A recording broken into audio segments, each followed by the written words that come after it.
So we've got Ruben, and today he's going to face one of his biggest fears, children. So we've got Madison holding him on the lead. So he will try and bite her, we don't know. That's why he's got a muzzle on. So to keep everybody safe and to make sure that nothing happens, we're going to keep that muzzle on him for now. Okay, so just going to guide both of them through a few exercises, and we're just going to get to the bottom of this little boy.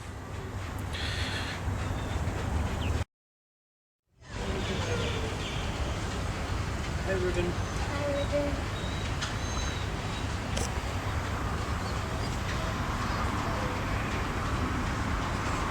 You see how he's trembling his fear, obviously. This is the reason why he was biting or he was lashing out. Just complete insecurity around kids and people.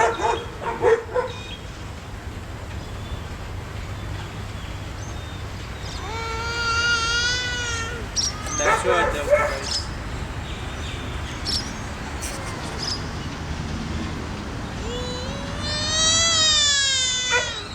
Okay, so now to strengthen the bond between them, we're going to get Madison to just walk him around a little bit. So that way he gets used to being around her while the brain is moving on.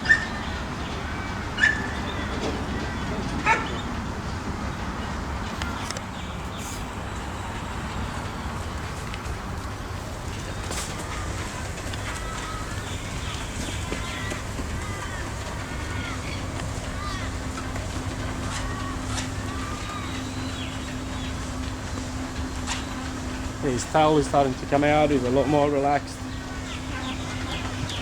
So these introductions between Ruben and the child need to be done while he's in motion, while the brain's moving on and accepting different stimulations, especially stimulations that have freaked him out in the past.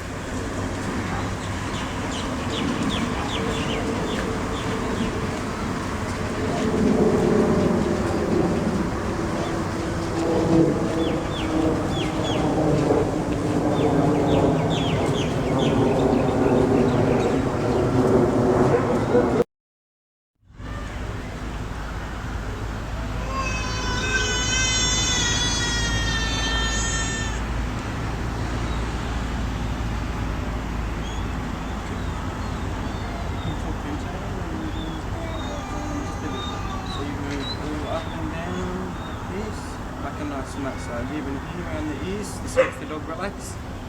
You can play with his ear like that. Ooh, just like this. Gentle pats. Nice.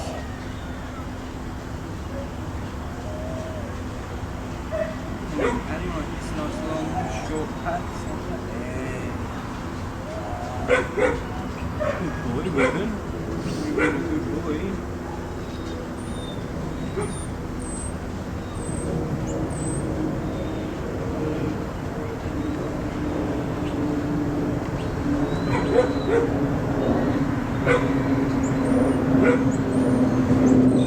These are fears and things that he needs to get over. At some point he will learn to trust Madison and just completely relax. This is good because he hasn't tried to bite her once, which I thought he probably would. So this is all good. It's positive for us, positive for him, even though that right now he's sort of struggling to come to terms with what's happening.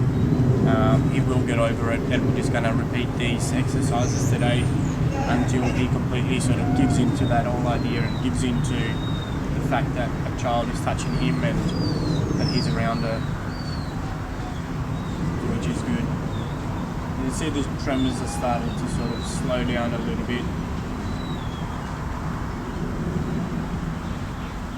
So don't move your hand, buddy. Even if he tries to bite, you're very safe. He won't hurt you, okay?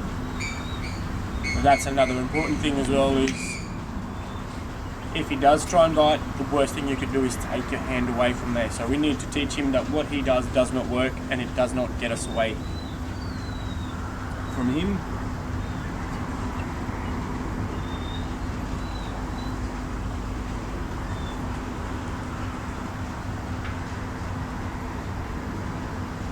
So the idea of touching and patting is to try and calm him down with a nice soft touch. We want him to give in to it. Here we go, good boy. Still nervous, he's licking his lips.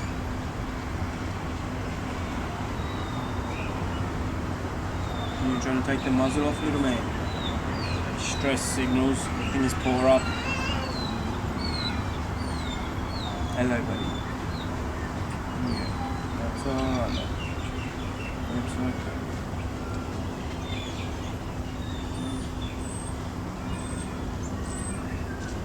And of course, don't go out and do something like this. Of course, this is a controlled environment.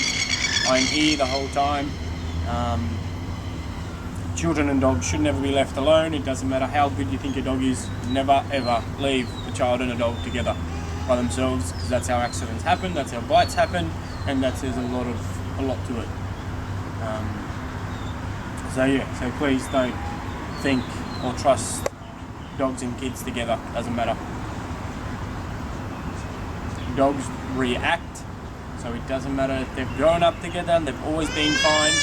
Dogs react to situations. So there could be that one situation where something happens or the child does something to the dog and the dog reacts by trying to keep the child, creating the distance, and they will nip. If it's a bigger dog, it will cause a lot more damage than a little dog. But nonetheless, dogs and kids should never be left alone.